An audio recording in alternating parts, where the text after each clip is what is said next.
the goal for the day is to pick up a couple of trail cams. I've had these out longer than any of them. Someplace in the middle of the winter or late fall that I put these out. I'm sure the batteries are run down, and I'm sure that, you know, whatever pictures I've got, but I've just been too busy. And there's been too many other things to do, so I just haven't come after them. That's probably to my disadvantage, because one of them is down a steep hill right over here.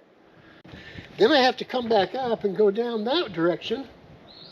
And there is a kind of a 4x4 trail that goes down this way.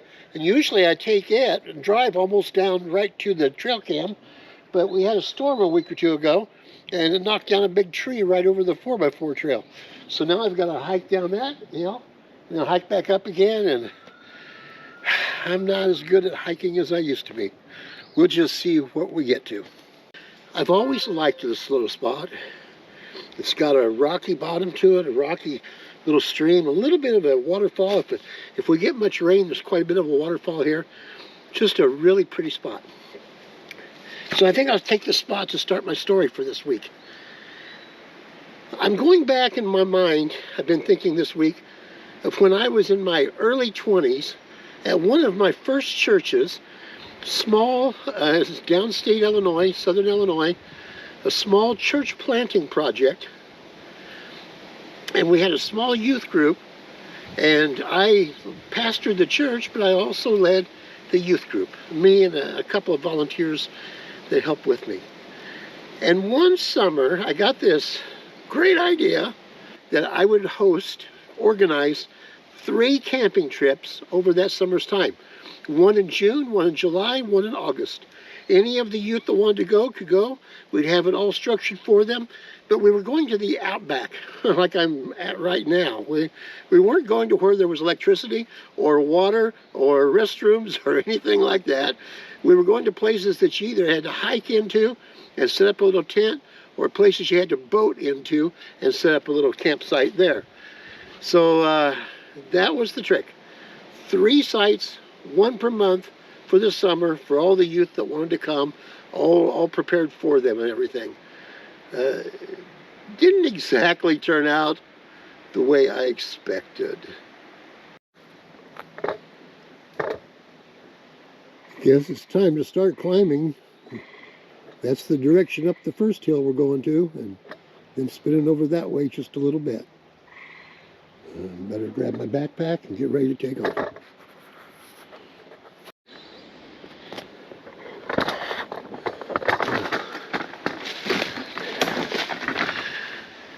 It certainly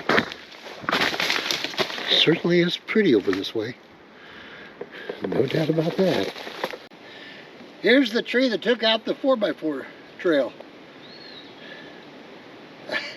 I was thinking of clearing it, but this is going to take a lot of work to clear. It goes way back there, and it's about yay big around.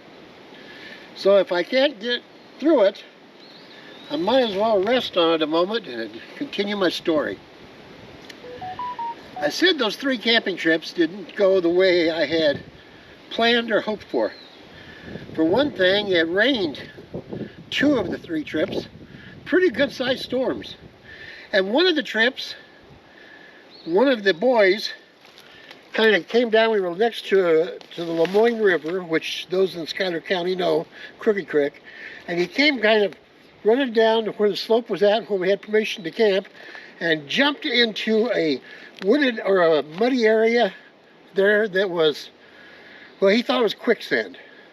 Now, I'd never really seen real quicksand in west central Illinois, but sometimes the edges of those rivers can get so muddy and so silted up that you can sink probably close to your waist or your knees, and that's what he had found. So he was in enough, we had to pull him out.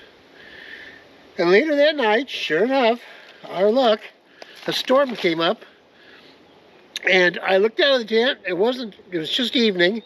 We just finished eating. I looked out of the tent and I saw this kid standing out to where the storm was coming through, heavy wind, looking straight up, and just standing there looking. And I said, "What are you doing?" I'm looking at that limb. I think it's going to fall. That's what, dummy, if you think it's going to fall, move out of the way. So we moved out of the way, and a little bit later that limb went crashing down.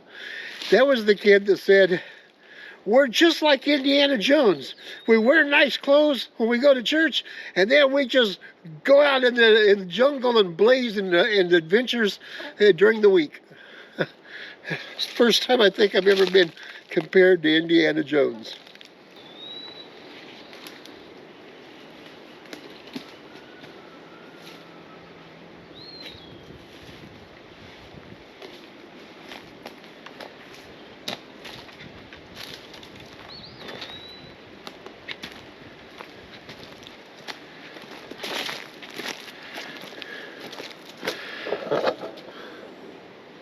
That was a big tree.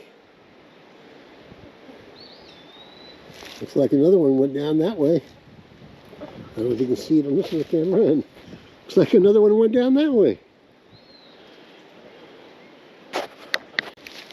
So I get a chance to pause again and go on with my story. The next story, because these are 3 camping trips, so 3 stories, and they didn't turn out right. The next trip that I recorded on, we had a problem with our baked beans. That is, they were too good. Those of you that go camping, you know, you take some baked beans and either put some hamburger in it, or else you take some hot dogs, which that was the easiest, was hot dogs, and you cut it up in it, and you take some brown sugar and a little bit of mustard, and you mix it up until you get just the right flavor, cook it over an open a kettle and an open fire. Oh man, it's hardly anything quite like it. Actually, it was so good that this one kid, he had never been camping before and never had baked beans before, which should have alarmed me. But I was young and I didn't think much about it. So he just ate like a little pig. Then sometime during the night, he just kept stuffing baked beans down, and then sometime during the night, the baked beans, they decided on their own to come back up. And these kids were in little, like, pup tents, like you have for Boy Scouts. And they're not very tall. You can hardly get much more than 2 people in a tent. But that one had 3 people in it. And it had a zipper going down the middle and 2 zippers going down the side. And those of you that have been in Scouts or around camping much, you've seen those little, kind of cheap little tents. And if the baked beans are coming back too fast, poor kid didn't get the zippers undone in time. Poor kid and poor other kids who were with him.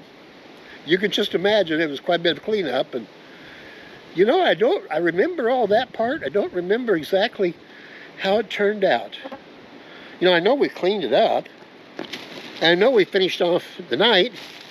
What I don't remember was where that kid slept that night, because he got outvoted 2-1 that he wasn't allowed back in that tent again. So I don't remember where he slept, but he slept out in the woods someplace, so he had a camping experience and a half. Here's my second trail cam. So we found it, we made it down the hill. So I'm going to wait till I'm done with this to tell you the third camping story. But even if this week's a little longer than normal, stick around, you'll want it, because this third one blows away the other 2, literally. Give me time to change the batteries in the memory card, and I'll be right back. Here's the last story of the camping trips. We were on our 3rd trip. It was August. It was about time for school to start up. Just a few days until school started up. And we were in a state park. But we were in the hike-in part of a state park, not where they have the plug-ins and all the fancy stuff and restrooms and all that. It's where you had to hike in. And we had these little tents, like I described just a moment ago. So they're not very tall. And we kind of camped in a wooded area that kind of covered the tents. I mean, you know, that kind of hid them. So sometime in the middle of the night, I was awakened by the sound of vehicles cars starting up, car engines. I didn't know what it was. I thought, maybe somebody's out there partying or something, because it just seemed like a whole bunch of cars started up. And then it got all quiet. So I got out of my tent and decided to, look around a little bit and see what all the noise was. And there wasn't anybody left in the campsite. We were the only people there. What the noise was cars leaving the campsite in the middle of the night. And that was kind of an ominous feeling, to realize you're there with a group of teens and, camping on a camping trip, and everybody else left, and you're trying to figure out what's going on. And it was right about that time that the tornado hit. Yeah, no kidding. The whole park had been evacuated because of a tornado warning, and they couldn't find us because we were down low. And so we just kind of hunkered down. It was low enough, the wind kind of went over our heads. Other than it being a very memorable night, nobody was hurt, no bad things happened. But the next morning, we packed up our tents, came back to town. And as we came back to town, there were all these emergency crews all over the streets. There were high lines, electrical lines down. There were trees that were blown down, like these trees around here from the last storm. And there were roads that were blocked off and everything. And so the kids had the advantage of going to school either that weekend or the next weekend, after the last school started again in the fall. And they were like, all my church kids were like, yeah, that tornado a couple weeks ago? We were camping in that thing. Yep, no kidding. Little pup tent, little sleeping bag, just camping out in that tornado. Yeah, I wouldn't do that again if I could get out of it. But there is an epilogue to this story, and I'm just maybe 50 feet or so from the car, so I'm going to finish going up there, count my breath, kind of swallow whatever bug it was, and I'm going to go up there, and don't go away, because this one is worth waiting on, even if I've taken longer than I usually do. I'll see you in just a minute. Several years later, I got a phone call. I was at a different church and lived in a different town, had not been back to that town for a long, long time, had not seen those youth from that youth group for a long, long time, several years.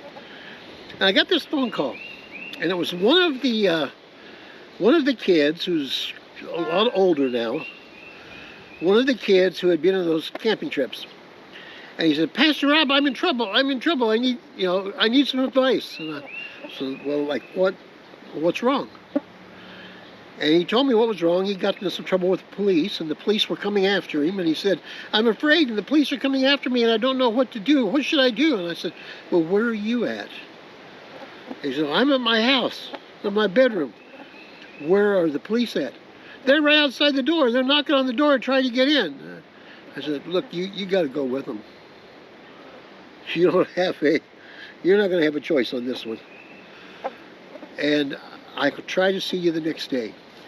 So the next day I could go to the jail and see this former youth group person. And he was frightened. His life was not turning out the way he thought it was.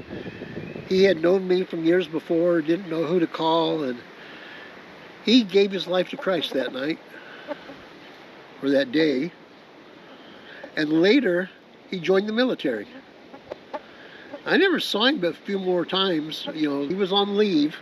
When I was in a different town, he'd stop by for just a few minutes to tell me he was still going to church and still following the Lord.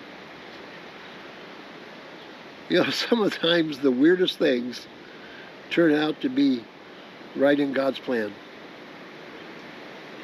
And sometimes just being authentic and living in community with other people can be more of a witness for Christ than if you're going door to door handing out tracts.